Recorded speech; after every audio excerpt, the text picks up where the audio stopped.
All right, welcome back. This is episode 249. We're back with another weekly Shill Farm podcast, hosted on your very own bullshit platform. Through my little shill mic now. Chris has got a big shill mic. Yeah, mine's I bigger. feel very inadequate in the shill arena. At least we're both still thick as mince. Format is simple. We release a minimum of 4 shows a month. Members get full podcast plus download. Always available at sheepfarm.co.uk. Non-members get part 1 plus download. As I said, all new shows are released at sheepfarm.co.uk and always on a Saturday. We also release part 1 on Podomatic that distribute them out to Spotify, Amazon, Audible and Apple. This week as well, I will put up the first video. It's from the podcast we did with Andrew and Mark Conlon. Andrew Johnson and Mark Conlon. It's already up there now. So what we've decided is, I think we mentioned this last week, that all members get the video for free because basically members have paid for it. Simple fact. Can't remember how much it cost. About 1,500 quid to set all that up. It was something like that, yeah. And because it's not just setting it up, you've got to buy the video player, get it on the website. You've got to have storage at the other end so you can store the videos. You've got to upgrade your bloody hosting platform. There's several different things behind the scenes that you've got to do as well. So, yeah. So members will get that. There's also an option to download it. So now, for £2 a month, you don't just get the audio full podcast, you get the video podcast as well. So you can make your mind up which one you want to watch or listen to. Well, that's what people were asking for. Yes. Yeah. I asked, a few people told me at the live show, and I asked a few people at the live show. Yeah. And that's what they were interested in seeing. Yeah. So that's good. Yeah. And so I think it'll bring another. I'm a bit concerned about if lots of people watch it. What's it going to do with the website? I might have to get some more bandwidth for the website. It might batter website. Chris is looking at me blankly, but no, I'm thinking I just have to worry about that when it happens. Won't I? Oh yeah. So yeah, please subscribe to the website for email notifications for all new shows and podcasts and any events that we're doing as well. We always email them out. And you can join Chris on Instagram as well with his merry band of men and women. Mm-hmm. And people who think they're cats. How many have we got on there now on Instagrams? Let me have a look. There is 1,281 following it, but we get this happened when we first started. I get follow people following us, and I look and the number didn't go up. Right. I'm pretty sure it didn't go up. A bit like YouTube. I mean, it does go up a little bit. Yeah, it does occasionally. About 100 a month it goes up by does YouTube. 150 or something like that. So this time next year, Rodney.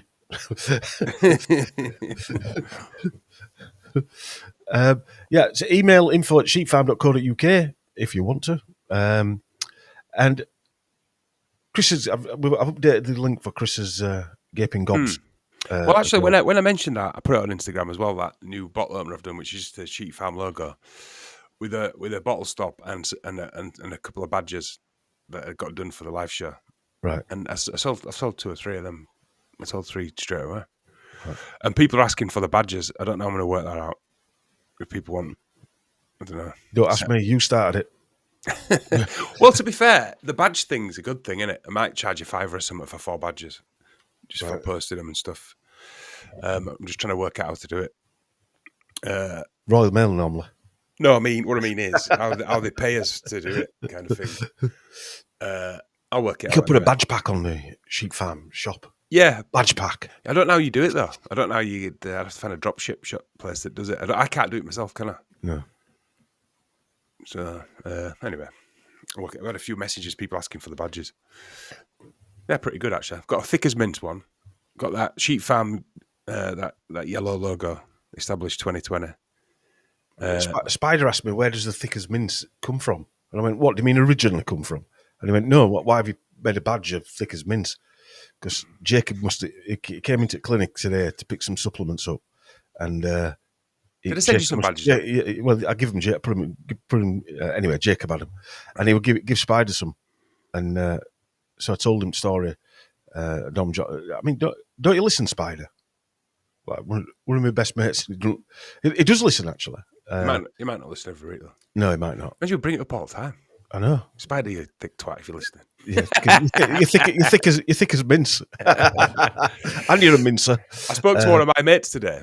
Right. Still got a couple. It's surprising how many the reaction you get, because we spoke to Matt Letizia, and obviously I don't know football, but it's surprising. I'm just judging the reaction I get. I get a totally different reaction when I say we do a podcast, and I say some people glaze over. But when certain bold blokes, when you say it's him, you have a totally different reaction. It's quite interesting. And I text my mate, and he said he's going to listen to it. He's no interest in what we talk about, but he's going to listen to that one because he's on it. It's just weird. That's what I was going to say. So I was having a conversation with him today. You know, my mate Bob from up north, and I was telling him the Dumb Jolly thing, and he was pissing himself. And I said, I'll send you. Oh, did you actually talk to him? Bob? Yeah. Oh, right. Bob, yeah. So I hadn't spoken to him for ages, and I told him about it. And I said, I'll send you a picture of the badge, and you maybe go on Facebook and put it on Dumb Jolly's. And he could even slag us off and say, these fucking idiots have printed this out, said it's because of you. It'd be quite funny, wouldn't it? Just to see what happened. Or is that really childish? That is really childish. I'm glad we take ourselves seriously. It's a bit childish, isn't it? It'd be funny, Good. though, wouldn't it? Not wrong with that. Just get someone to do it. Yeah. But it'd be funnier if you did it as if you were slagging us off. I don't know. It don't really matter, does it? No. But that now exists in the world. Why not ask him if he's thick as mince badge and apron and t-shirt and vest? Why not ask him if his dad if his dad wouldn't let him run businesses because he was thick? You might want a badge. He might want a badge. I mean, if he really had a good sense of humour, he'd take a badge, wouldn't he? Yeah, I would. Yeah. Take a badge. Yeah, I would. You would, wouldn't you? Yeah.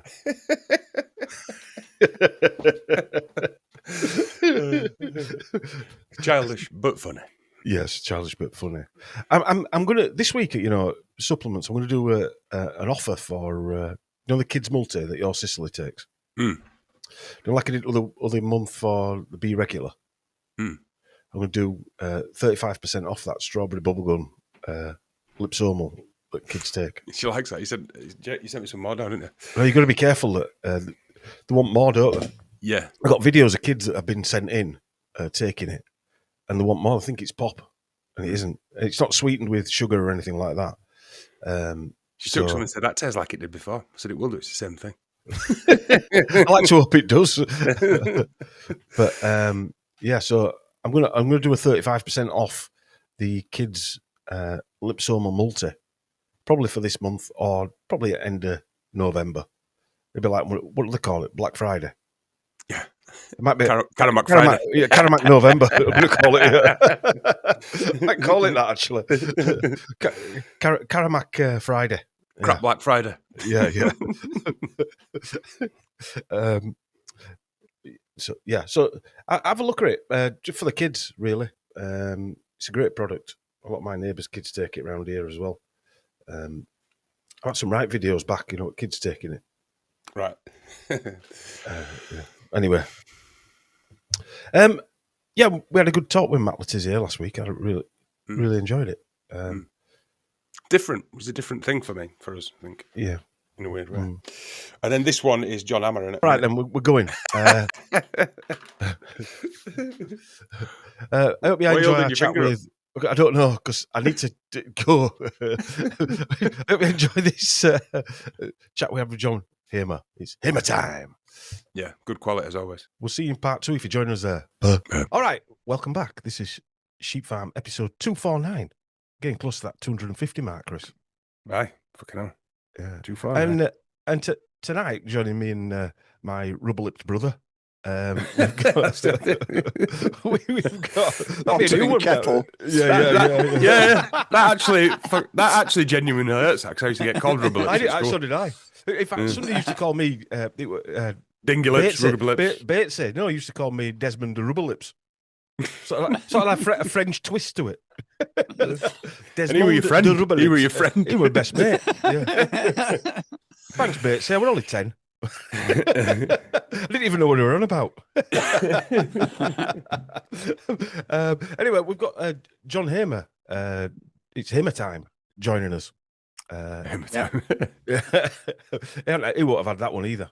I've never heard that before. No. I think you're as most repeated guest, actually, John. I think. Yeah, really, definitely top 3. Yeah, definitely. Yeah, wow, yeah. Even more than Mark Devlin. Between you, Mark, and I would say Matt Landman and Bajerski. And Bajerski, yeah, sorry. Yeah, come on, it's going to be top 10 before you finish reeling them all off. No. I don't special anymore. No. In fairness, Mark, and we have done a few podcasts with Mark, but we don't do loads. He's normally on his he's doing quite a lot on his own, isn't he? Yeah.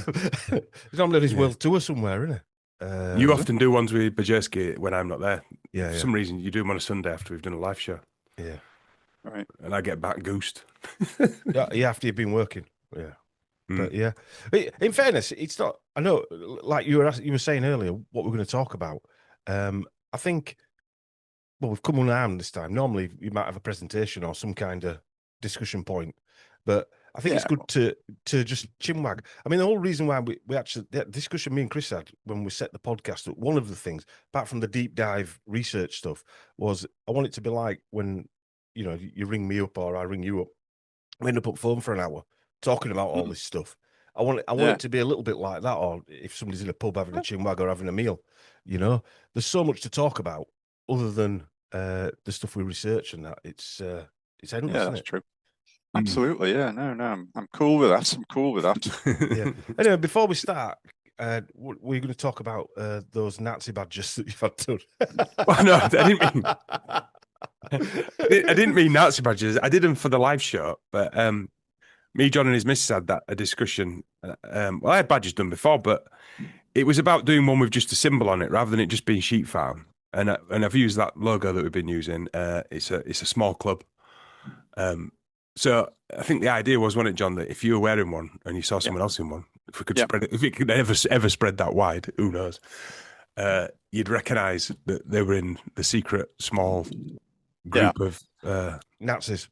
Well, every time once it gets going, every time I do a podcast, with other, because I actually do podcasts with other people besides yourselves, guys. I'm sorry to break I it hope to not. you. I hope you're not cheating on us. Sorry. Yeah, listen to one, John. It was fucking rubbish. I'm a bit, am I right? I turned off after 2 minutes. Couldn't even listen to it. Oh, right, fair enough. Just felt betrayed. Yeah.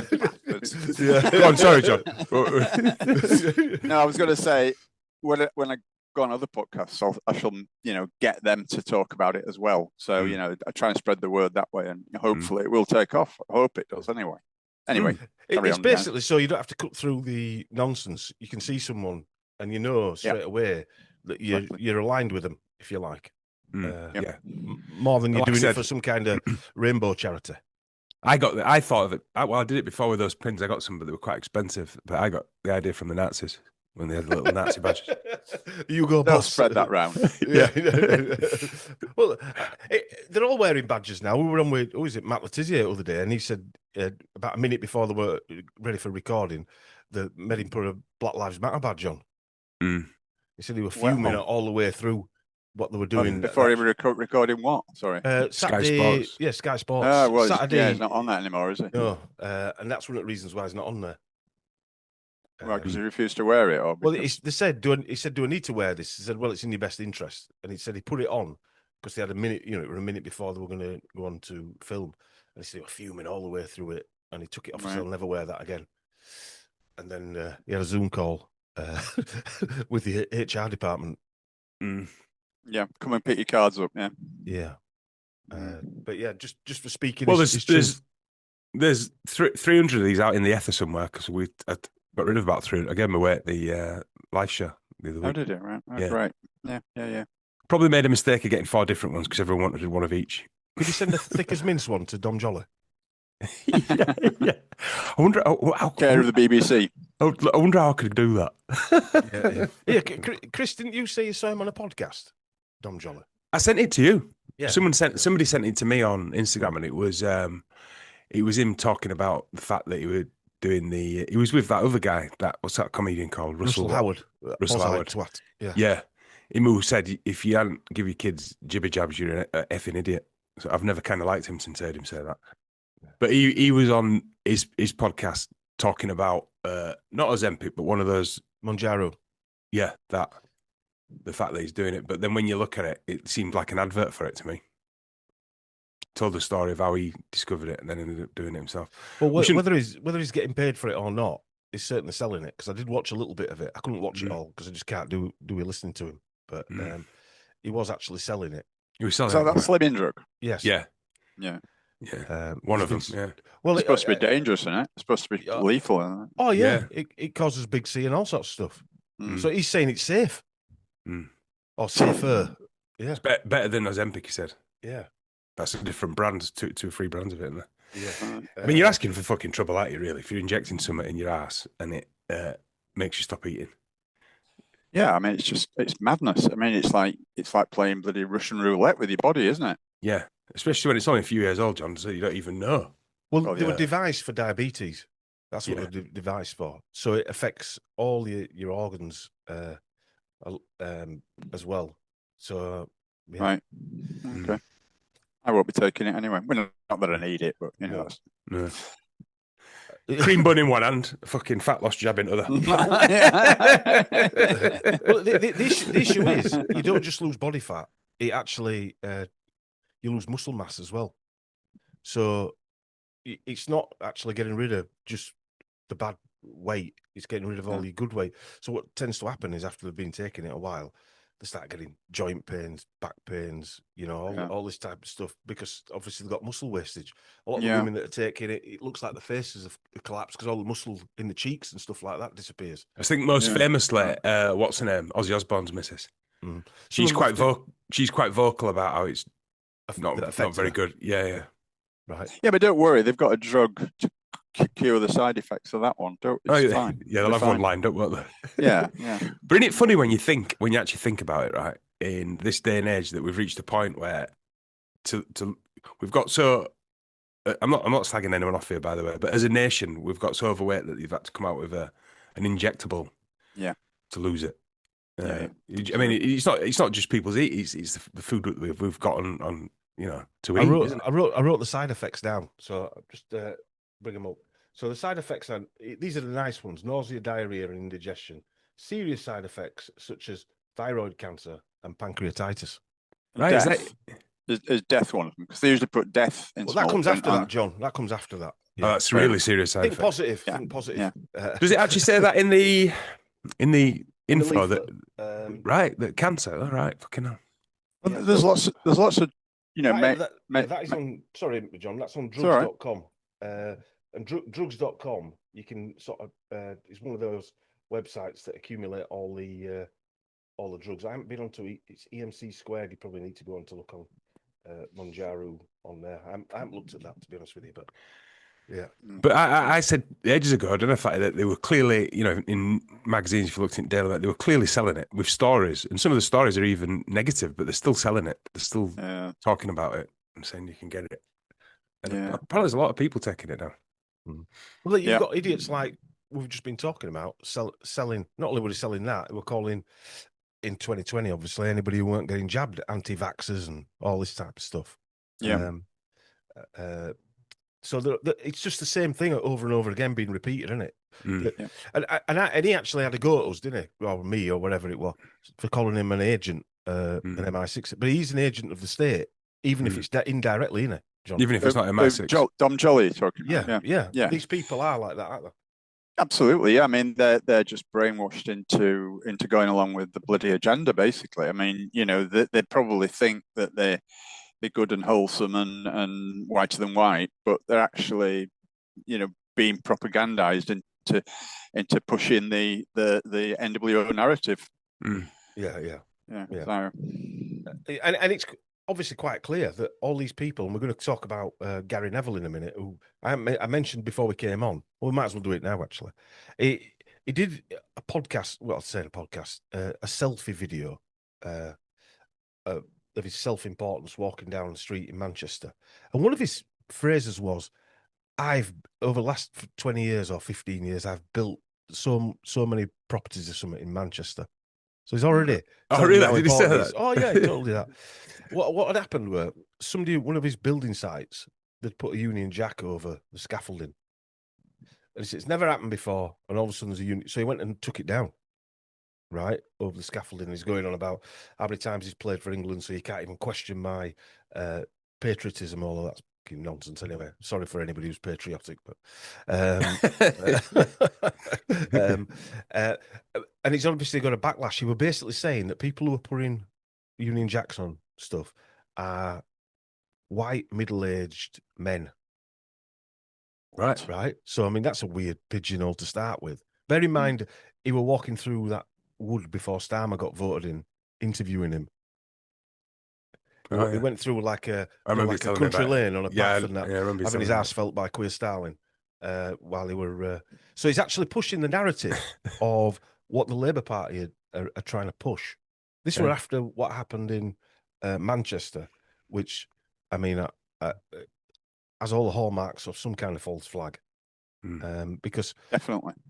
I mean, we'll talk about that as well. But so that's the basis of what Gary Neville was saying, John, and he's had a bit of backlash from it.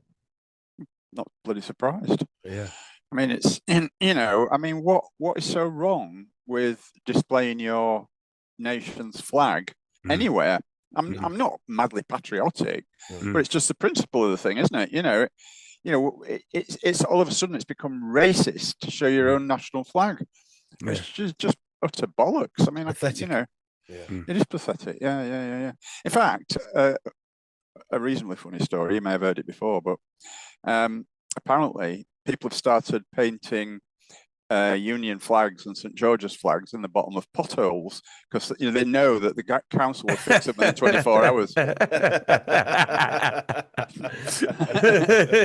true. It's a good one. Brilliant. Yeah. Why not? Yeah. Bit of white and red paint. You got George's cross on it. It's pretty. I saw somebody doing one of them time lapse videos of doing a 1984 Keir Starling picture. So they painted Keir Starling and he was the number 8, and it was 19 on the beach as the tide was going out. Did you see it? Brilliant. Yeah. No, I don't know that one. Might have been over your neck of woods, John. All right. Okay. Yeah. Might have been over there. But yeah, so Gary Neville, right? But what gets me is he were talking about how they, as in the white, I don't know, middle-aged white men, are trying to... Like him, you mean? Yeah, like him. are trying to divide the country. All right. Yeah, he's a Labour follower, right? And yet you'd look at the Labour Party, and I know they're working for the New World Order, etc., but they're the ones that are trying to split the country up. Have several different arguments running at once, where nobody can actually stick or twist, which seems to be a theme now, doesn't it, in this country anyway? I think since 2020, Operation Divide and Conquer has been fully on full steam ahead, hasn't it? Yeah, but I mean, to be fair, I mean, every mainstream political party is just as bad anyway. They're all following the same agenda with little tweaks to make it look like they're different, but they're not. They're all in there to follow the orders of, well, it's not Klaus Schwab anymore. I was going to say Klaus Schwab, but him and his ilk, the WEF, the UN, the World Bank, the Bank of International Settlements, they're all in it together, thick as thieves. So really what we're seeing is a government controlled by anything other than the general populace. You could actually call it Spectre, couldn't you? Is that when you look at it, you think that is actually what it actually is now. That they're being controlled by this octopus that is controlling all the countries in the world because they're all doing the same thing. Well, it's Absolutely. ID cards, mass immigration, all the same things.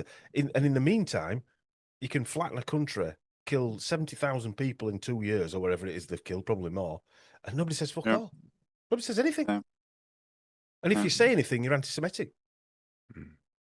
What a weird weird turn of events that is, that they've actually turned into the very thing that they told us were done to them. Oh yeah. We're with some friends for Sunday lunch. Hello, Pauline and Richard, if you're watching. And we were talking about digital IDs, and I don't know how we got around to the subject, but apparently when we looked it up, Sweden has had digital ID since 2010. Sweden. I was gobsmacked. I mean, I couldn't believe it. Yeah. But yeah, they do. And there's so much stuff that you can't take part in unless you've got one. It's not compulsory as such, but it's compulsory in the sense that, it'd be like excommunication in the Middle Ages, eventually. If you don't have it, you won't be able to take part in society. It's as simple as that. They won't actually say, they won't need to ban you from things. It's just like a kind of a shadow banning for, just for the very fact that you can't get access to things. Like you won't be able to go to a pop concert or a football game or anything, a pub or whatever it is. I've got a mate who lives in Sweden. I'm going to have to ask him, actually. Yeah. I don't think he knows. It's true, because I looked it up. Yeah, it's true. No, just mean that. I know it's true. I'm just meaning the actual what it's like being there. I wonder what it's like. Right. Yeah. Well, they kind of propagandize people into thinking it's for their benefit, don't they? And so I would imagine if there's no pushback, it's not because people are against it. It's more because they've been conditioned to believe that it's a good thing, because that's how they work, isn't it? They don't just drop these things on you. And, because if they did that, there'd be a pushback. But no, if they bring it in gently and at the same time while telling you all the benefits of it and why they're having to do it, that, it's not what they really want to do, but, we've got to do it for the good of the country and blah, blah, blah, blah, blah. People just accept it then, and they know this. So that's how it works, isn't it? And they might not even do the totalitarian tiptoe you were about. No, the totalitarian shit that they want to do. They might not do it for 10 years or 15 years, might they? Yeah. It might just be left there in a bag. Yeah. A bit like the stuff they brought in after 9/11, Yeah. But it is a totalitarian tiptoe, isn't it? Yeah. That phrase. It's like if you bring, and it's like the frog in the boiling water syndrome, isn't it? Doesn't notice if you heat the water up 1 degree at a time until eventually reaches a critical point and the frog dies. That's exactly the same thing, same analogy. Yeah. Well, somebody was saying that, unless you've not done anything, you've got anything to hide, then why would you be worried? That is the biggest load of bollocks. Yeah. It's not about having things to hide. It's about human dignity and privacy. Exactly. It's not about, you're doing something wrong, so you're trying to hide it. You want your own privacy. You want your own details kept to you, not to be freely available, especially to, these bastards. It's about human dignity, nothing, more or less. Yeah, of course, there are people who are doing things wrong that are going to be made to stop doing it wrong.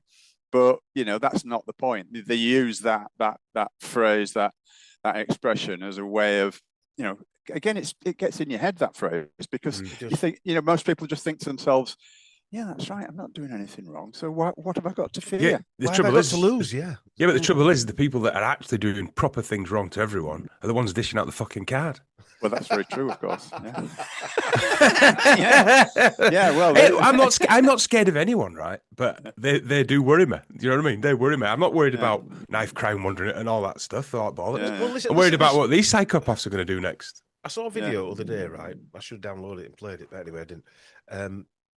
Lady in the Reform Party in Scotland, and she was being interviewed, and obviously they're trying to make out that Reform are racist. That's the mantra that they're pushing with that party. I'm not saying they are or they aren't. I'm not really interested. But so she said, she was a councillor for, I think it was Falkirk or somewhere like that, and she said, "Yeah, being born and bred here." Then she went like this. Shouldn't have said that, should I? I heard that somewhere. Yeah. She basically shouldn't say that she was born and bred there because she's representing other fucking people racist bitch. She's representing other people that aren't born and bred there. So what? It's like, what the fuck's going on, man? You can't say I was born and bred here. No. Not if you're one of them. You can't. No. It's fucking mental, isn't it? But she's part of Reform Party. Surely they should be saying, I can say what I want, tough shit. Yeah. But even they're bought into this woke agenda that they've got to follow the language and change the language of what we've been talking for the last whatever. Well, it's like Stalin when he got asked if that definition for woman. How can you not answer that? She's got a meat and two veg or not. Yeah. Oh, well, I don't know what a woman is. No, you don't. No, he couldn't say it. He daren't say it because he's so scared of getting some backlash.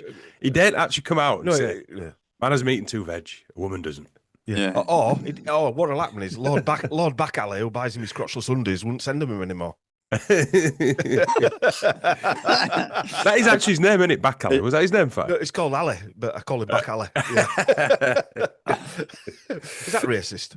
Fuck knows. I'm brown. But I was going to say actually, the what is it? The goal to that passport as well is like in Canada with to cut your money off. That'll be the goal, won't it? And then the next time they bring some jibber jabbery out, have it, or we can stop your bank account. Yeah. That's where they want it to get to, isn't it? That's what it wants. Just like PayPal did to us, turned us off. No for no reason. No conversation, like YouTube were doing. Turn you off. Yeah. And that's what happened. If you didn't do as you're told, they'll turn you off and you won't have it. Because it's already like that now. If you get a fine or something, there's no one to talk to, is there? There's nothing you can do about it. Oh, no. Absolutely. You just got to suck it up. I went through a rigmarole. Don't say that quiz style and I'll be getting excited. I went through a rigmarole, and this was like a Kafkaesque bloody 1984 situation, where when we went up to the live show, I got 2 speeding tickets in space of like 3 minutes. So I was ringing them to try and say, one, fair enough. I mean, it was ridiculous because we were on one of them so-called smart motorways where, speed level went down to 40 or whatever and then back up again. Anyway, so I'm trying to argue these tickets and just say, I can understand 1, but 2 in a row in the space of 5 minutes doesn't make any sense.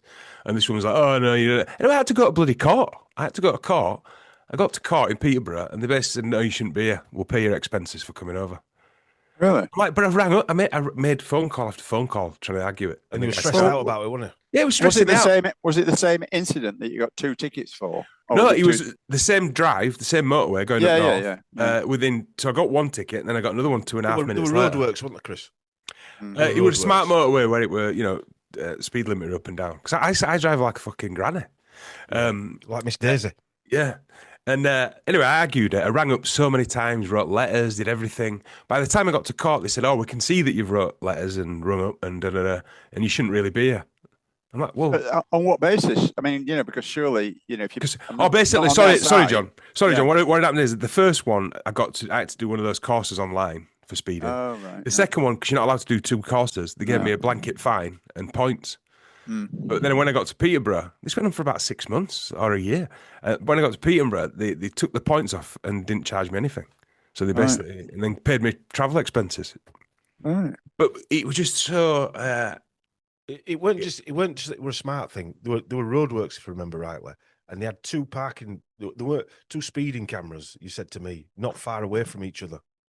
No, I don't even think anyway, there had to be a reason why you got let off.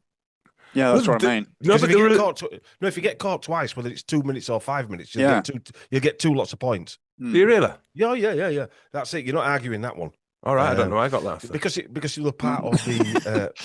That was a good do then, wasn't it? Yeah. You just forgot the reason, haven't you? You forgot the punchline. No, because there were other people there in the same boat as me outside the court because I heard him telling them. Right. And when he told me, we're like, this happens all the time, kind of, this happens a lot. It's only a few grand in Clown World, who cares? But the point is all that time and effort and money and, all that, people's stress levels and all that shite, just for nothing. And that's where we are, where you just can't get through to anyone, can you? No, it's impossible. No big corporation makes it easy for you to, and include local and central government in that. Makes it easy for you to contact them. You just can't, and they don't, because they don't want you to. They want to take your money, but they don't want to provide a service. No. Or if they do provide a service and it goes wrong, they don't want to hear about it. They don't want to know about it. They just want to fob you off. My missus drove into London last weekend, and she had to go. Her dad's in hospital. She was going to see her dad. It cost her 25 quid just to go through congestion charge and all that stuff, and whatever tolls or whatever, 25 quid. But then when she went to pay it as well, it kept crashing. So I said, take a screenshot of it when it's crashed, because otherwise they'll just say you owe 100 quid or whatever in a couple of weeks, But she said it was really difficult to try and actually, if you use any government website, they're a fucking nightmare, aren't they? Oh yeah, absolutely. There's no recourse. They don't have a facility whereby you can chat to somebody or anything like that. There's nothing. No phone number, nothing. If you go on any big corporation's website now, trying to find a contact number is impossible. Yeah. Or next to impossible. Some of them do provide them tucked away on some ridiculously. But then when you ring obscure them, page. you're ringing for hours trying to get through to someone. Oh yeah, and then they just want you to think, oh fuck it, I'm not bothered anymore. Exactly. It's not worth it. And before you get through, they say don't threaten any of the staff. Oh yeah. And Well, then yeah, it makes me laugh, that sign. Sorry, Chris. Yeah. You go into a bank and it said, "We do not tolerate abuse against our staff." And I think to myself, when I see those signs, I think they obviously know that they're going to get abused by some people because of the appalling service. Yeah. And it is bloody appalling. You know, yeah, my bank, Barclays Bank in Scarborough. Hello, if you're listening, Mr. Barclay. But you know, honestly, you go in there. There's one person in there, and Scarborough's a biggish town. I mean, it's not London, but it's a biggish town. They have one person on the counter, and you're queuing up for hours, and and then you go in and there's these signs saying "Do not abuse our staff," blah blah blah.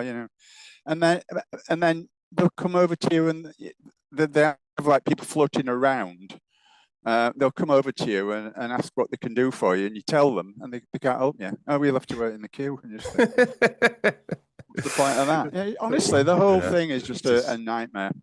Yeah, well, it's set up. It's designed like this, so you stop using those services. Exactly. Yeah. Exactly. And when I've mentioned this story before, so like Chris's speeding thing, when we were doing the live show, I sent that show's email out using MailGimp, as I call it, MailChimp, and they banned the email. Right? They banned it because it had Gareth Icke on it. Well, you think it was that? I'm pretty sure it was, by the way. Reason is because when I was speaking to Jamie, right, he said that back in 2020, when David Icke was speaking out about the jabs and the telecoms and stuff like that, that the MailChimp banned them. All right, so the name Icke is obviously on some kind of log there in the algorithm that when I sent it out, not only did they ban it, but they stopped my account. They put my account on hold, or the Sheep Farm's account on hold. Right. So I'm just in the process of changing supplier from emails. It's dirty, isn't it? It's dirty. But I couldn't contact anybody. There was no contact. I had to wait for them to tell me that I was all right or I was sentenced to whatever. Death. Blah blah blah. Yes, exactly. Yeah. But that is where we've got to with these tech lords. Yeah. Now, and all this will be times 10 with a digital ID where so everything you've got back round digital ID to MailChimp. No, because you didn't have your latest Moderna upgrade. yeah. Exactly. Yeah. Windows fucking 255 or whatever it is that they're jabbing into you. Yeah. And now they signed everything over to Oracle, haven't they? Larry Ellison. Don't know. Yeah, Larry Ellison now, because obviously there's Palantir, which is owned by Peter Thiel. And Oracle. They run basically a lot of the government infrastructure for data and stuff like that. Yeah. So Oracle now he's coming up with bloody 4D jabs that stick on your arm, like printed out jabs stick on your arm. I mean, they were a conspiracy about 10 years ago, weren't they? Funnily enough, they're true. Those little plaster ones, yeah. Weird, isn't it? Now here we are.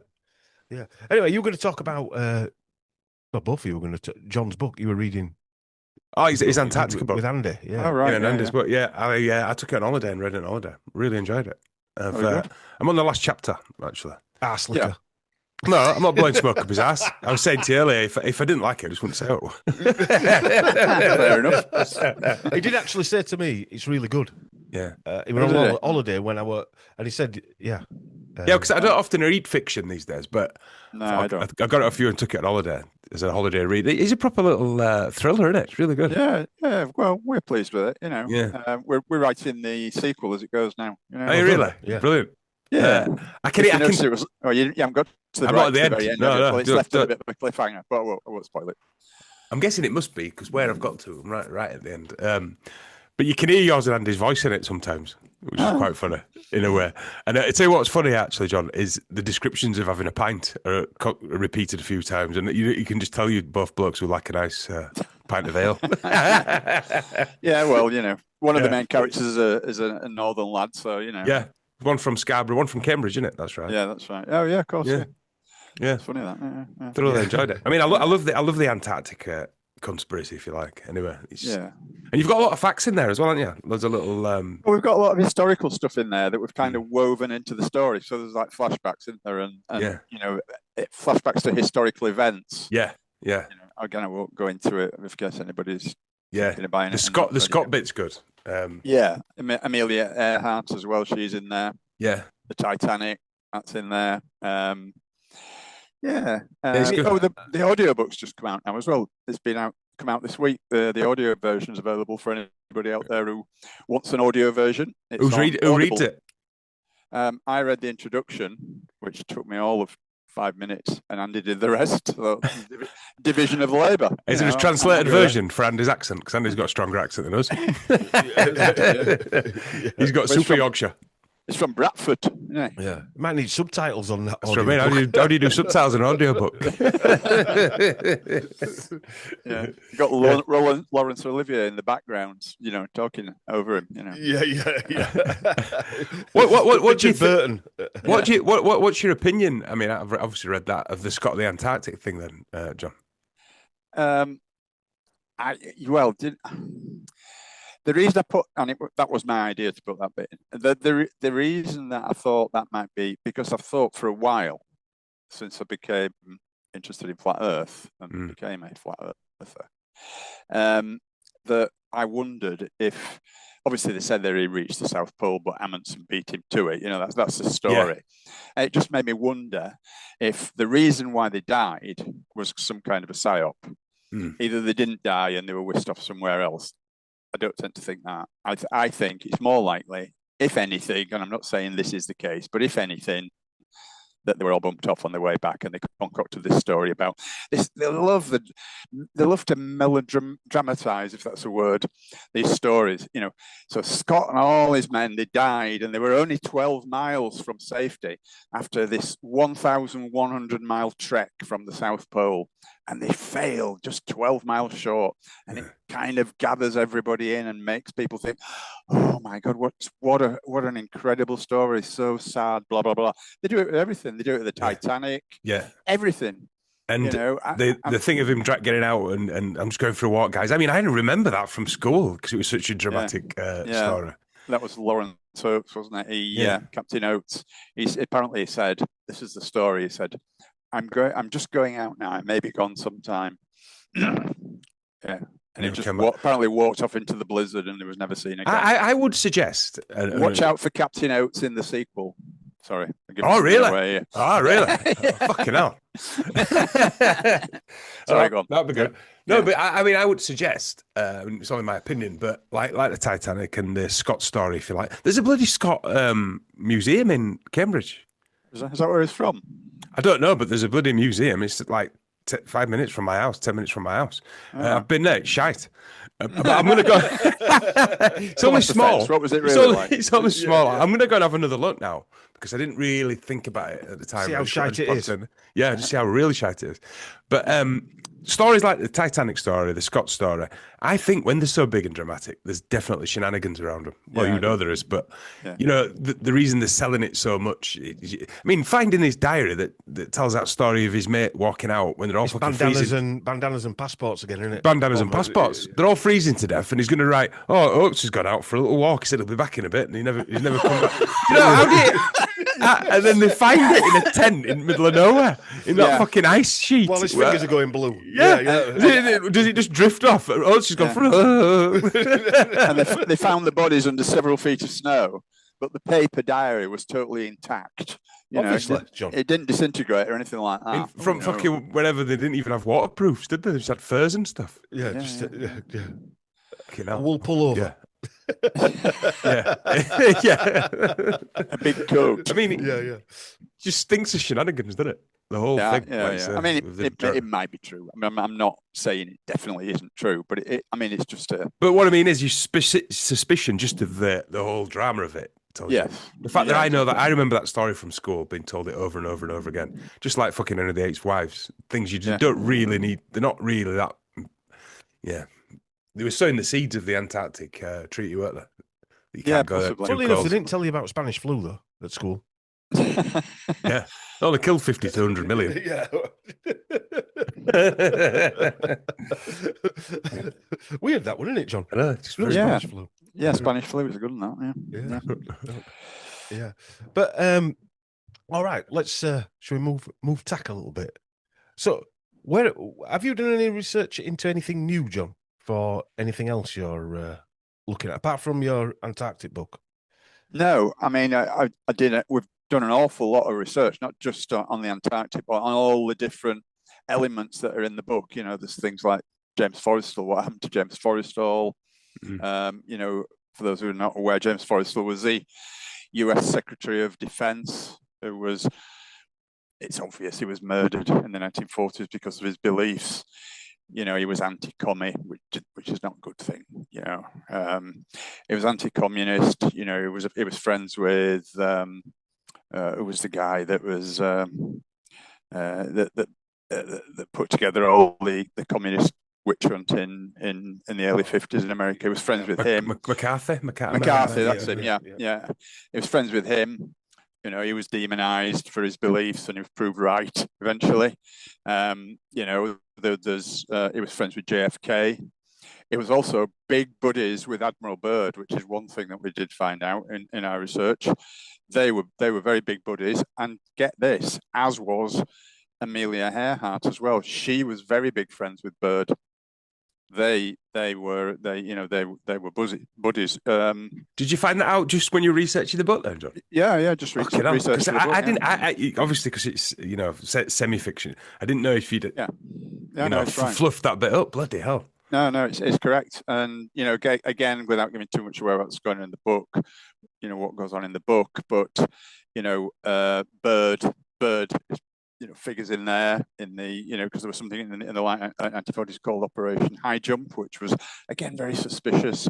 Again, for those who don't know what Operation High Jump is, it was an American military expedition to Antarctica in the late 1940s, and it wasn't just a couple of planes and a ship. This was a massive flotilla, a massive combined US Navy Army operation with, you know, an Air Force as well, actually, with dozens of planes, dozens and dozens of ships, and thousands upon thousands of men. You know, what were they doing down there? You know, well, the official explanation is utter bollocks. I mean, it's so transparent, you know, and it was curtailed. It was supposed to go on until it began, I think, from memory, September, October 1946, and it was supposed to go on till mid-47. Well, they curtailed it very early and said that it was because of the bad weather. I mean, bad weather in Antarctica? No, surely not. Yeah, they wouldn't have been prepared for that, would they? Didn't they read Scott's diary? Well, exactly. Yeah, you'd think that would have been a bit of a warning, wouldn't you? But yeah. Sorry, John, I don't want to be like Dom, right? But just move your mic away from your mouth a little bit. No, you know the actual thing. Just move it out a little bit. Right there. Yeah, I'll be all right. No. Is that better? Is that better? Yeah, that's better. Okay. Just bloody hell, Chris, you're getting very technical. It's Dom who usually does that and bollocks me, but I thought.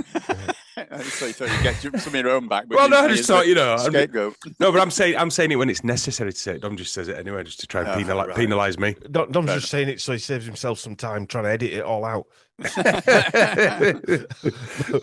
More wasted time with his useless younger brother.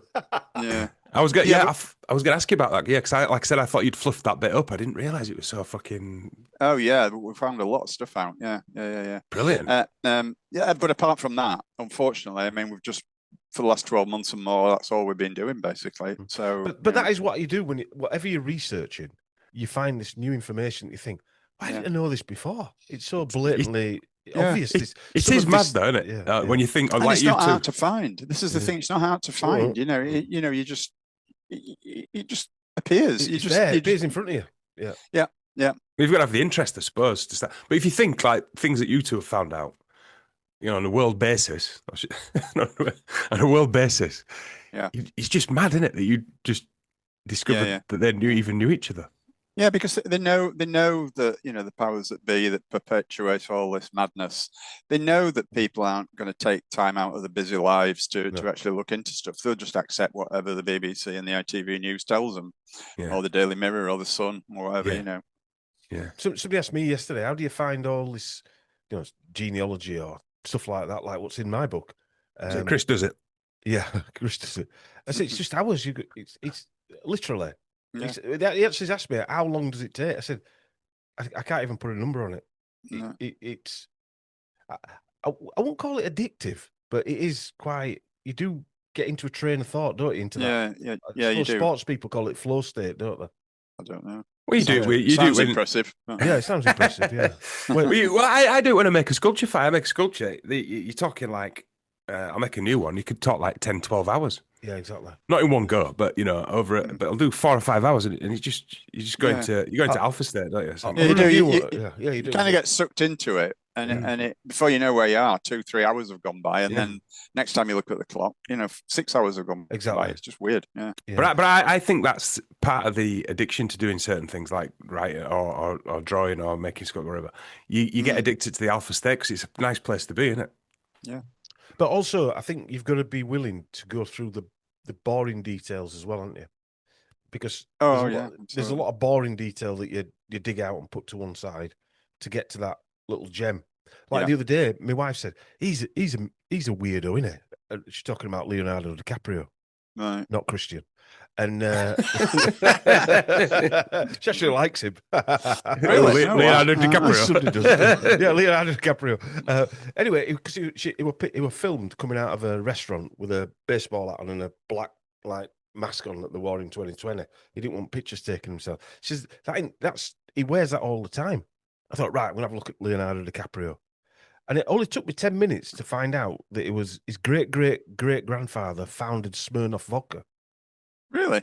Yeah. Wow. Exactly. What is it? Is it Russian that, or is it? It's Russian. It's part Russian. Yeah. Oh wow. He's got Russian grandparents. It's Italian name though, isn't it? DiCaprio. His father's Italian, and he's Russian, Italian, and German. Was it German? Wow. Anyway, yeah. So his great grandfather were called Smirnoff. All right. And there's Smirnoff vodka and Smirnoff vodka.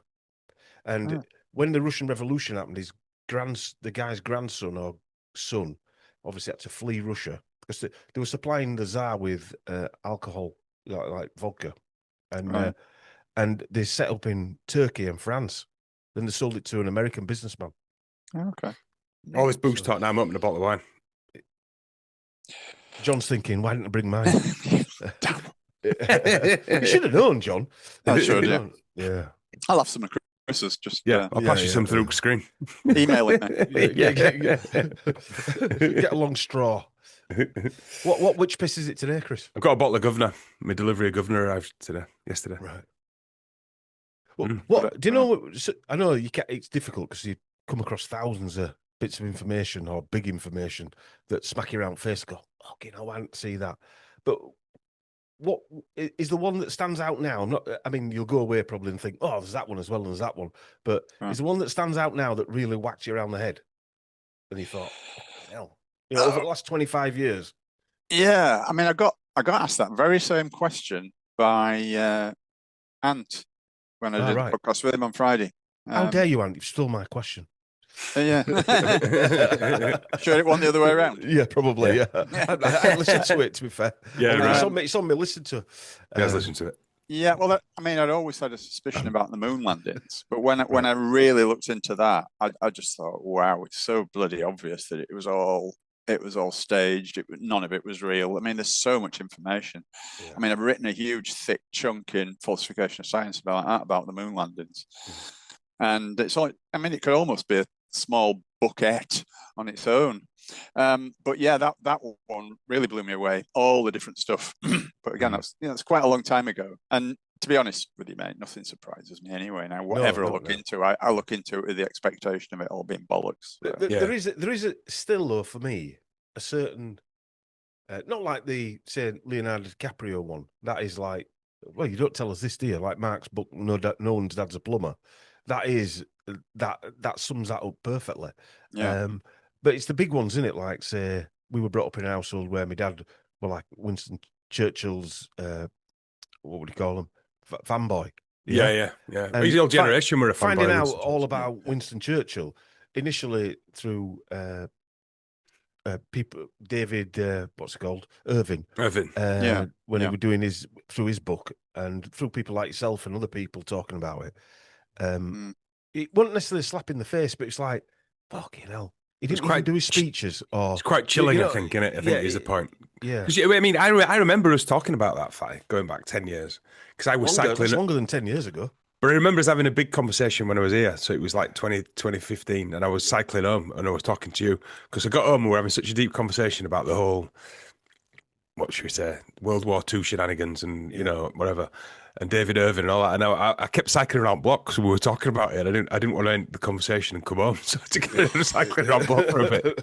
But it was quite chilling, that kind of stuff, innit? Because you've been brought up your entire life that Winston Churchill were a hero, a flawed hero, which is always another favourite. Yeah. Give him a little few flaws, but they're actually a total hero, really. Yeah, I did a podcast with James Dellingpole yesterday morning, and we were talking about Churchill for a huge amount of time during that, and he couldn't. I mean, he knows about it now because I talked about it briefly before. We know what Churchill was really like, and I remember last time I spoke to him about it, he was like, Churchill was my hero. I can't understand any of this stuff at all. But now he's looked into it since we last spoke, and he knows that I'm telling the truth. So I went into quite a bit of depth about it with him yesterday morning. I don't think it's been published yet, but yeah, I think what you say about the last generation kind of idolized Churchill because they were propagandized into believing that he was some kind of superhero. But if you go back another generation, nah. You were hated, you only have to, yes, you only have to look at what happened in the general election that took place immediately after the war. He lost in the biggest landslide there's ever been in British politics. Yeah, it was. Oh God, I've forgotten the guys. My memory. I'll tell you what. Getting old. I don't recommend. So what? Then they brought him back for the Second World War. Or was that the First World War? Or no, after the Second World War, the biggest landslide in British political history. Ramsey, wasn't it? It was Ramsey, Second World War. Ramsey. MacDonald. No, Ramsey. No, wasn't it? No, right. It was Attlee, Clement Attlee. Clement Attlee, you're right, yeah. Yeah, he defeated him in a massive landslide. And apparently when Churchill, he had to stop doing it in the end. But at first, during the Blitz, during the day when it was safe and there were no German bombers around, he used to tour the East End. And he used to get fruit thrown at him, abused. He had to take bodyguards. And then in the end, he had to stop going because they just bloody hated him. They just thought it was a warmonger. I mean, in them days, they knew more about what had gone on with the political situation that drove Britain into the war than we do now. The version that we hear now is just utter made up nonsense. Yes. Okay. The fact that Chamberlain came back from Munich with waving his piece of paper as he came down the plane steps. You've seen that video, have you? Yeah. Peace in our time was the slogan. Yes. Yeah. Yeah, and he was labelled an appeaser, and somehow a traitor at times as well. Yeah, a traitor, absolutely. And somehow that word came, because of psychological connotations, it came to have negative. Where somebody who's an appeaser, you'd think that'd be a good thing. Yeah. But during that period, appeaser had actually been turned into a negative word. That this man is actually negotiating with Hitler, this demon, and. Well, we're still there now, aren't we, John? If you remember the beginning of the Russian, whatever the fucking hell that is, and do you remember that Russian general came up and everyone stood and walked out? You're like, how old are you? Like 6? You're talking about a bloody apparent war, whatever else going on there. You know what I mean? That kind of like Manger. Oh, no, we're not talking to him. He's definitely the guy you should be talking to if you're trying to stop some kind. But Churchill, he instigated in the First World War as well, wasn't he? Yes. It was he was the guy who instigated the Dardanelles, Gallipoli Dardanelles campaign. Yeah, he sent thousands upon thousands of young men to the deaths. The man was a demon. I mean, and I don't mean that metaphorically. I mean it literally. He was a demon. Was it the Kaiser in Germany was known as the peacekeeper of Europe, wasn't it? Yes, absolutely. Yeah. And then we've got Churchill, who just. But you see, what happened was in the early part of the 20th century, Germany, the powers that be, the people who hold all the power, mainly Britain at that time, but France and the USA, they decided that Germany was a massive threat to them. So they concocted ways to destroy Germany, and they managed it through 2 world wars. Obviously, Germany's risen again now, but Germany has been sucked into the New World Order, so it doesn't matter. They're on our side now. Yeah. But at one time, they saw them as a massive threat in terms of stealing sales markets. Churchill said as much. He says, I don't care whether it's a Jesuit priest, or Adolf Hitler that's in charge of Germany. We need to destroy it. So, that just tells you everything you need to know. Yeah. But Churchill was... There's a lot of stuff going on before World War One, like the Irish uprisings. They actually felt like there were going to be a civil war in Britain. And so World War One actually stopped all that as well. I think at one time there was a big standoff that called the military, and didn't they shoot some strikers during World War One? Sydney Street siege, which was just before World War One. Yeah, there were these anarchists, terrible people, anarchists. Yeah. And they were hiding out in this house, which came under siege, and there was a massive presence outside. People had come to spectate on this thing, and they shot one of them or two of them, and the others died in a fire within the house. But Churchill was there overseeing it. I mean, he was nothing to do with it. It was a police job. It was nothing to do with him. And if I remember rightly, when the miners went on strike, he was saying stuff like filming in the mines and stuff like that. He was. Well, he was a eugenicist, like they all are, but an extreme one. Well, I've actually got proof that he was. Well, you probably have, but that he was actually at the eugenics meetings in the early 20th century. He's on the list of people that were there with Huxley and all the other people that were there. Just make a suggestion. Next time we do a podcast together, shall I do my Churchill presentation? Have I done that? Have I done that before? No. Why don't I do that? Yeah, we'll do that. Yeah. I think people out there will find it quite interesting, even though I say it myself. I'll find it interesting, definitely. Yeah. Okay. Yeah, we'll try. So, isn't it weird that they've lauded this guy around right up to 2020 and beyond, and he's actually fucking pure evil? Absolutely. Well, this is what they do, though, isn't it? They regurgitated him back out again, didn't they? With Boris Johnson, you're setting him up for Johnson, but the films and all and that regurgence in Churchill was ready for Johnson, I think, don't you? Oh, 100%. I mean, he even wrote a book prior to it, didn't he? Yeah. I mentioned it in my book. The actual publisher of the book is linked to the CIA anyway. So, the publishers and all the other people that are involved are all part of the New World Order. They've got to package these things right for consumption by the masses, aren't they? It's a big club. They even said, didn't they, at the time on the radio and stuff, like he's our generation's Churchill, and they give him that same little stoop and everything. Yeah, exactly. Yeah, flawed hero, lying bastard. Yeah. I mean, he's a professional liar, isn't he? Obviously, but they all are. But he takes the biscuit. Doesn't he? He takes it to another level. It's the Churchill phenomenon is important because, again, there've been films made about it. Gary Oldman played him recently, didn't I'm saying recently, 5 or 6 years ago, in a film. He won the did he win the Best Britain about 25 years ago? I think he did, didn't he? He won about 20 years ago. He won the greatest ever Britain contest. Yes, there's a statue of him for that, I think, wasn't there? Is it?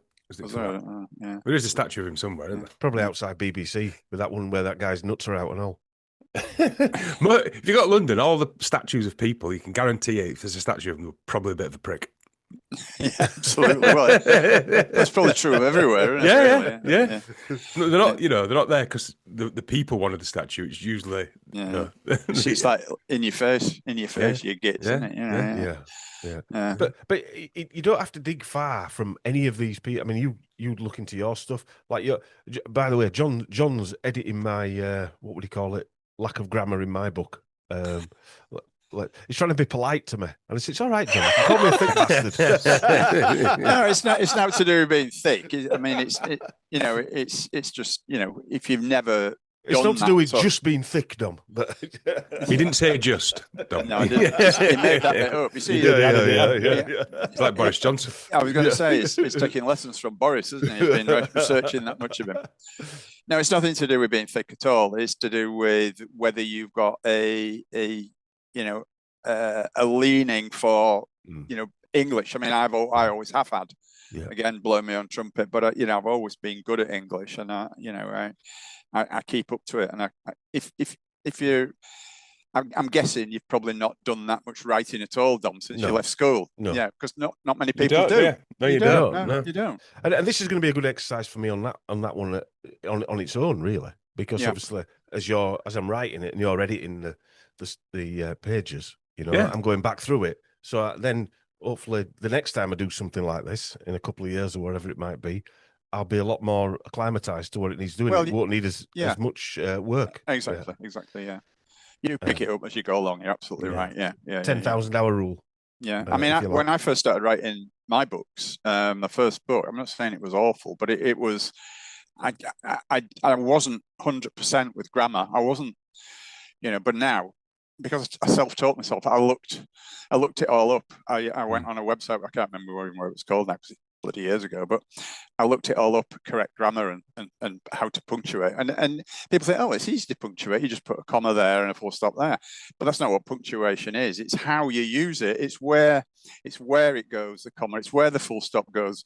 It's where for example, do commas come inside or outside quotation marks and all that kind of stuff. So it's a lot more complicated than you think at first glance. So yeah, I taught myself to do it because I was hoping to get my book mainstream published. How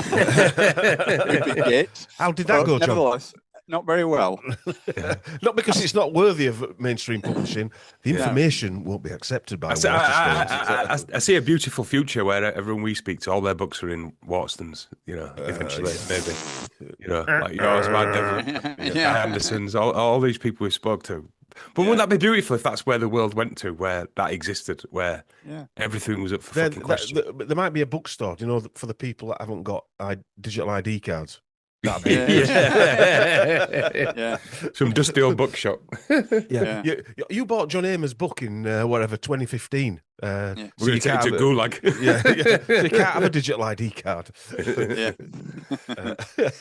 But no, it's an interesting process. I've got to say, going back through the information is quite enlightening as well, because you forget. Right. I'm doing mine backwards way around to what you do probably, because mine come from presentations, podcast presentations that I've written like scripts.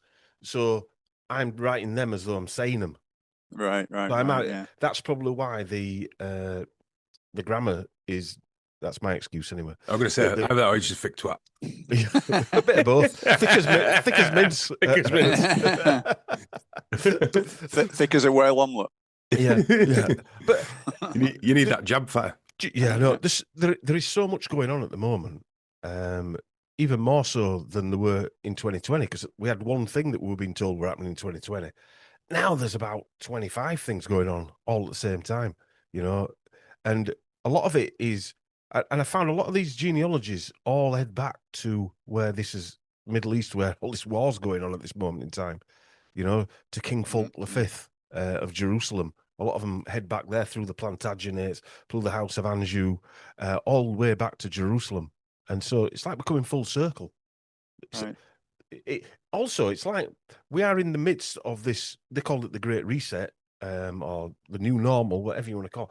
But we're in the middle of the transition, I think, aren't we? Definitely. Yeah.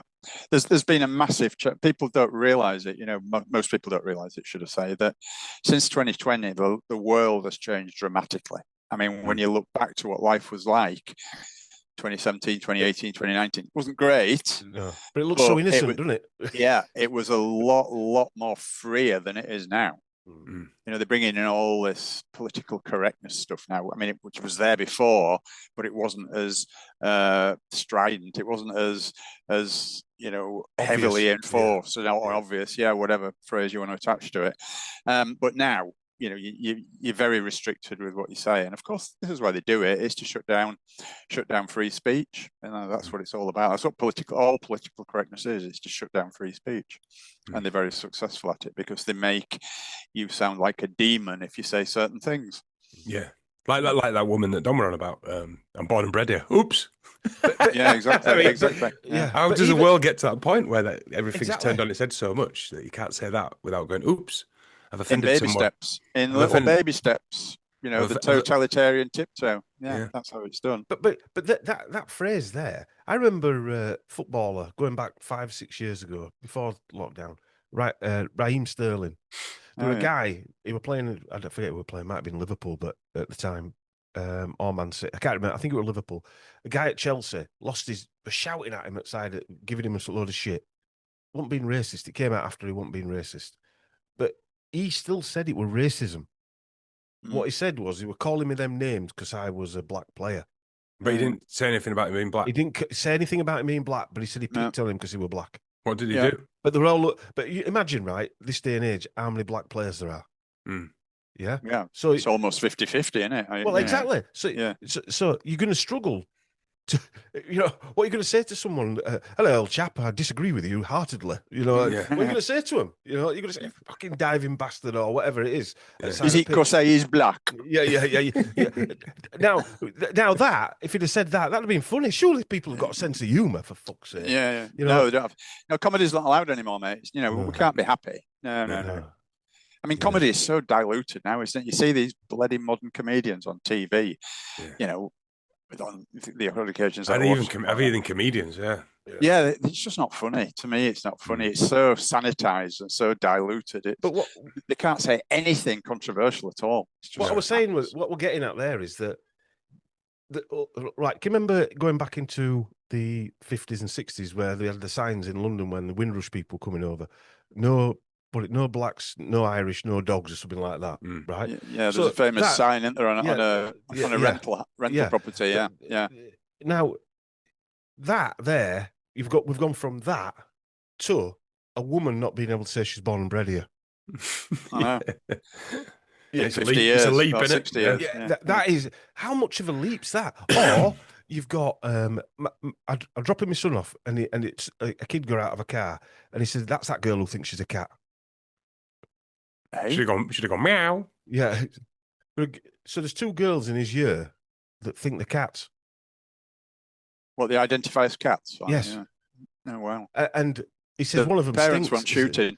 He said one of them stinks. Stinks? Cat wee. I don't know. Litter. I mean, we've had this conversation. This is where we've got to, that in a school, right? It's accepted that people can come in and think they're a cat, and that's fine. I reckon if I'd have turned up at Saturday night dressed as a cat, I got shit kicked out of me. She wasn't dressed as a cat, in fairness to her. All right. But she thinks she's a cat, or identifies as a cat, whatever. But what I'm trying to say is that I was looking at some music anyway, this song that I looked at in Glastonbury 2010. No flags, no LGBT flags, no Black Lives Matter flags or anything like that. And it came in about 2015. Them flags started being put there. Now, I'm not saying it's just Glastonbury. I'm using that as an example. So in the last 10 years, that's when this has been cranked up. And 2020 was the mechanism for going to DEFCON, whatever. Well, also, because it shut everyone down. You come out, and they can introduce new things that you didn't even realise were there before. Yeah. Absolutely, yeah. I found some more menus, John, from like 2015, and they had written for a pub I worked in. And guess how much a cheeseburger was with chips? And we did big portions. Because you forget how much. Yeah, you do. We know how much the prices have gone up. But I was gobsmacked, and I wrote this frigging menu. And we were middle of the road. We weren't cheap or expensive. We were like middle of the road. But I don't know, $5.99. No, in a nice pub. Talking 1965, John. Yeah, in a nice pub in Kerry. Well, if you go to a pub now down here, I don't know what it's like up there. Even just any pub, a burger. You're in Cambridge. You are in Cambridge, though, aren't you? Yeah, but a burger's like posh git. Yeah. I'm definitely not posh. It's like 17, 18 quid. quid. By your accent, you've gone posh. We shut up a minute. It's like 17, 18 quid. On this menu, there were 11. I had them on at 11 quid. Right, so it's nearly doubled, isn't it? Yeah. Because you said, we all say it's got more expensive, but we forget how much it's changed. If you know what I mean. Yeah. It's doubled nearly, isn't it? Really? That's just about.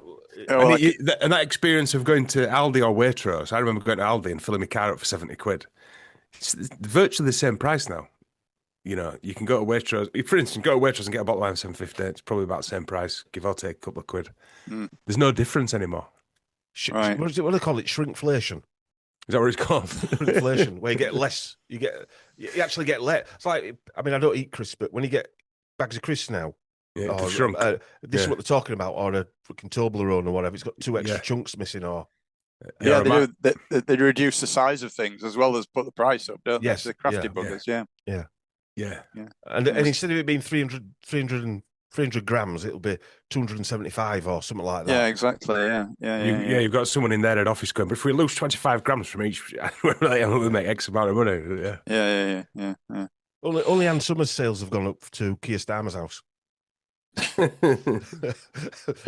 From Lord Backalley, double enders, crotchless crackers. I mean, right, Anal beads. Crotchless crackers. When have you ever heard of what's ridiculous as an MP who's now Prime Minister putting on his expenses that a peer of the realm, Lord Backalley, bought his wife underwear? I mean, what is that? Or that was on his expenses. That's on his the minister's contributions, right? Where they've got to declare their interests and that. Yeah, free tickets to Arsenal and stuff like that, and what have you? Dressing gown in a hotel. Yeah, dressing gown in a hotel. What were it? Rent boys coming around to his house and knocking Set fire to his car. set fire to his bins or something. I mean, when have you heard it? I mean, Ted Heath, obviously, that's another one, but I think there's something lurking strange with. No, but when you mention Ted Heath, you've got to remember he wasn't a satanic paedophile. He was just a paedophile. Just a paedophile, yeah. Do you remember that in Times? Yeah. Other than rumours and conspiracy theories saying that Ted Heath, the ex-Prime Minister, was a satanic paedophile, he wasn't. He was just a paedophile. Just a bog standard normal paedophile. Off the shelf. We're no clerks. Yeah, that's a horrendous slur, isn't it? Calling him satanic. I mean, He just like kids. He wasn't a satanic paedophile. No, I mean, why is that? Why is that not discussed on national TV that we had a Prime Minister who was proved to be a paedophile? Because Mariana Springs got bigger things to do. That should be talked about more than Churchill being a psychopath. You know, why are these things not discussed? That was proven. It was in the newspaper. I read it. I saw it. Yeah. But it said he was a satanic paedophile. Well, yeah. I mean, you know why? There's no point going into that. You know, and everybody knows why, because the people who control the media are the same people that control every fucking thing else. Yeah. And probably a bunch of satanic paedophiles. I mean, they might just be paedophiles. I was talking to a guy. We had a wasp nest in the house, and a mate of mine, like a pest controller, and he came round, and we're having a conversation with me, and he says, "Yeah," he said, I had a bit of a blah blah blah, and we're talking about the system, and I said, "What you're going to do is, as soon as you get over the fact that the government's out to kill you." Or make you very sick at least. Or make you very sick at least. Everything opens up. Because once you cross that line and realise that the very people who say they're out to protect you are actually the abusers. Yes. Yeah, good point. But nobody can cross. That's a big line to cross, isn't it? Going back to when you cross that path, then you pass Churchill and all these other people who've been told the heroes. You're over that line, aren't you, in the sand, and you can't go back once you realise that. Yeah, absolutely. Yeah, it's a big pill to swallow, isn't it, for most folk? You can't swallow that. Most people can't take that.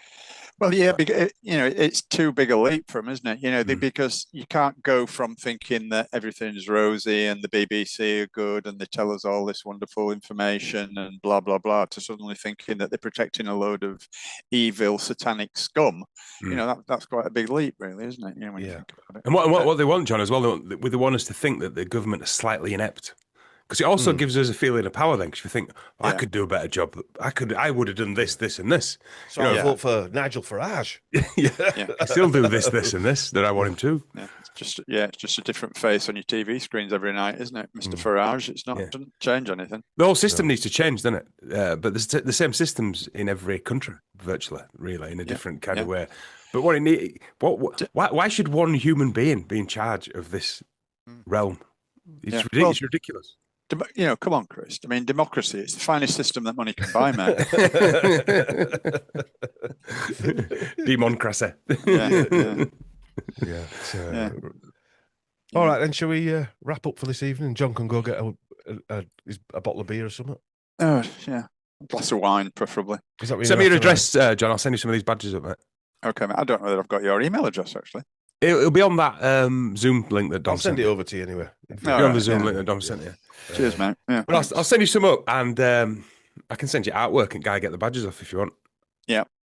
Just one final point from me. Mm-hmm. Buy my books. Yes. Oh, yeah. Of course. Yeah. All the links will be, as always, in the show notes. The Antarctica book is fantastic. Yeah. Thank you very much. I'd just like to bring up, John, when we did the live show up north, and you brought your books out onto that table, Yes. and I said, "Do you need a hand bringing your books up?" And you said, "Yeah." So I went down and got some out of your boot, and then you went upstairs with a box. I brought 2 boxes up. Then you went, "Just shut boot when you're finished." Did he say the word bitch after? No, he just kicked me up ass. I don't mind. sorry, I'm only joking. I've mentioned. Yeah. Well, I'm an old man, mate. You've got to make allowances. Yeah, it's just the way that you schmoozed it in. Just shut boot when you've done. Sorry. It's a proper northern way of getting things done. That isn't it? It's from Oldenbury. What do you expect? Home first, please. Home first. I'll let you off then. Thank you. I once met Compon Clegger, by the way. You know, from You do? Last of the Summer Wine. I met him when I was a kid. I was a waiter in a pub, Italian restaurant in Huddersfield when Italian restaurants were still kind of Alla Scala, wasn't it? Yeah, Trattoria alla Oh, Scala. I know, yeah. When they were still exotic. Yeah, that's what I was trying to say. When Italian restaurants were exotic. Yeah, it's a lovely place to work, though. Lasagna. Pesto. I'd never even heard of it when I started there. But Compon Cleggy once came in from Last of the Summer Wine. They must have been filming it on Firth. And I was really shocked how posh they were. Yeah. Both super posh. Did he come in his wellies? No, they were proper suited up earlier. I'm like, what? What? Why are they talking like that? Yeah. I know Compo got the Yorkshire accent off to a T, didn't he, as well? Yeah, it's pretty good. Yeah, they both did. Well, not so much Cleggy, I don't think. But I mean, we used to see him filming all the time, years and years ago. And I never actually spoke to any of them, but, they used to smile and nod and stuff, when they were in breaks between filming and that. It was a pain in the ass, actually, because we used to live right in the centre of Firth. And when they were filming, the place was just rammed. Shutting roads and all sorts of stuff. It was. I lived in Firth for a few. Yeah, I'm going to say you lived there, didn't you? Yeah. Whereabouts? Mid-90s. Yeah. Cooper Lane, wasn't it? Oh, Cooper Lane, that really steep street. Yeah. We used to walk, getting a few beers in. I remember having a few beers in the middle of Home Firth. Then decided me and my 2 mates to have a race up that hill. Good idea. My mate, who he stopped halfway up and threw up. Somebody's garden. Great idea, that. Yeah, let's have a race. Let's have a race up that hill. 5 pints solid on the gut. 1 in 4, isn't it? That street. Yeah, it's quite steep, isn't it? It needs to be part goat to get up there. But yeah. Anyway, all right then. Yeah. Okay. All right, guys. Thanks everybody for joining us. If you see, hang on a minute. Where do you get John's books from? Sorry. He said buy my books, but where do people get these books from, John? Right, my website is falsificationofhistory.co.uk, and there's a bookstore in there where you can buy signed copies, and all contributions gratefully received. Thank you. There you go. And I think, like we were talking other week, people to carry on this work, we need to support people. That's it. I mean, people. Sorry, Dom. I'm just going to say, people often say to me, they're outraged that I actually have to charge money for things, like doing talks and stuff like that. This is my flipping livelihood, Are you going to go to work on Monday morning and say, oh, it's all right, don't bother about it? Also said that. I'm not bothered about it. Guy Anderson, wasn't it, said that? Yeah. People actually object to you taking money for doing this stuff. They think you should do it for free, and I just can never understand that. Well, I think in a utopia, but sadly we don't live in it. Ideally, but if we lived in a utopia, we wouldn't need to fucking write them in first place. Yeah. Well, exactly. I forget what I heard say. So I heard someone said that truth should be free. Is actually a psyop in itself. Yeah, probably. Because how's anyone going to make a fucking living? I mean, it frees you up time to do what you're doing, doesn't it?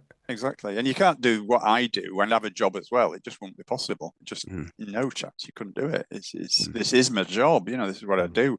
At my age, I had visions years ago of being retired and living a life of leisure. At this age, but oh no, my nose to the bloody grindstone every day, and yeah. get the old violin. Isn't it weird though? How like people do crib.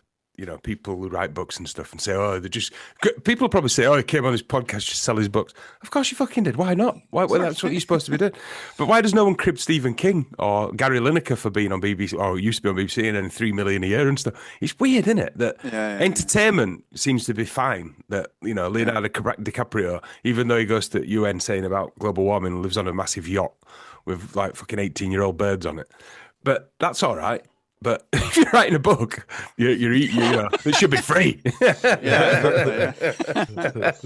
Yeah. Truth should be free.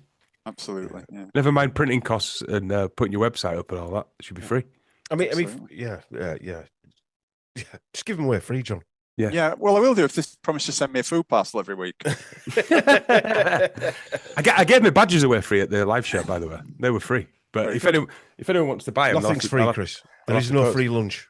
Well, to be fair, the way I saw it, people bought a ticket, and I don't think a giveaway. I don't think a giveaway is a bad thing. No. Anyway, what I'm trying to say is, it's for giving. Anyway, I won't walking down the street hanging them out. Yeah, exactly. Yeah. Like free toffees. Yeah. All right, then we're going to piss off before we descend into some. And another thing. No, I'm joking. All right, guys, it's been a blast as always. Thank you. Yeah. Cheers, John. See you again. Send me your address for those things. I will do, mate. Yeah. All right. All right. Thanks, everybody. We'll see you in part 2. Bye-bye, all.